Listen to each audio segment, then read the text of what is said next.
जालना जिल्हा तालुका येथील अक्रम पठाण पत्रकार यांचे काय म्हणणे आहे ते ऐकवण्याचा प्रयत्न करीत आहे।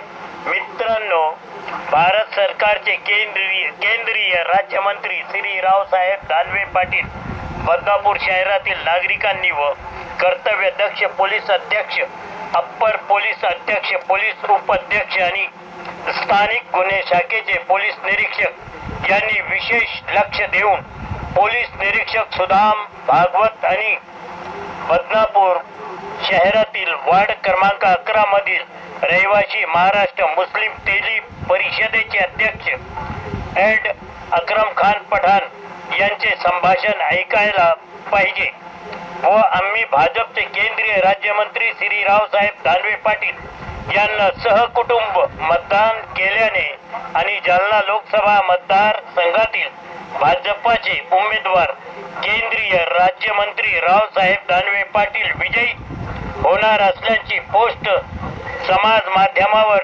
म्हणजे सोशल मीडियावर टाकल्याने काही भाजप विरोधी मला व माझ्या परिवाराला वेळीच धरून धमक्या देण्याचा प्रयत्न करीत आहे। मित्रांनो, पुढे आपल्याला रावसाहेब दानवे पाटील यांचे अक्रम खान यांना एक व्हिडिओ व्हायरल केलेले ते पण ऐकायला मिळणार आहे। जमिनी हकीकतला लाईक करा, सबस्क्राईब करा आणि आमच्या चॅनलवर तुम्हाला बातम्या कशा वाटतायत आणि तुमच्या काही बातम्या असतील तर आमच्या व्हॉट्सअप नंबरवर टाकवावे आणि आम्हाला कमेंटमध्ये सांगावे। एवढं सहयोग असू द्या। धन्यवाद मित्रांनो।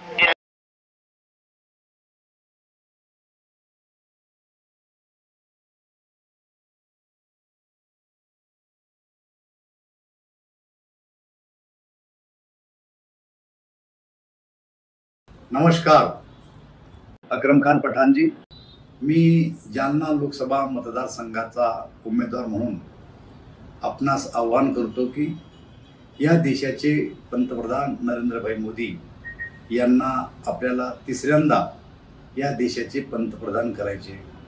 त्यासाठी पक्षाने मला भारतीय जनता पक्षाच्या वतीनं उमेदवारी दिलेली आहे। 13 तारखेला कमळ या निशाणीचं बटन दाबून मला लोकसभेत पाठवावं आणि या देशाचं पंतप्रधान पुन्हा तिसऱ्यांदा नरेंद्रभाई मोदी यांना करावं अशी विनंती करतो। माझी आग्रहाची विनंती आहे की आत्तापर्यंत ज्या निवडणुका झाल्या त्या निवडणुकीत टक्का मतदानाचा खूप घसरला आहे। आपल्या लोकसभा मतदारसंघामध्ये 65 ते 70% मतदानासाठी आपण स्वतः, आपलं कुटुंब आणि इतरांना मतदानासाठी प्रोत्साहन द्यावं अशी मी आपल्याला आग्रहाची विनंती करतो। धन्यवाद।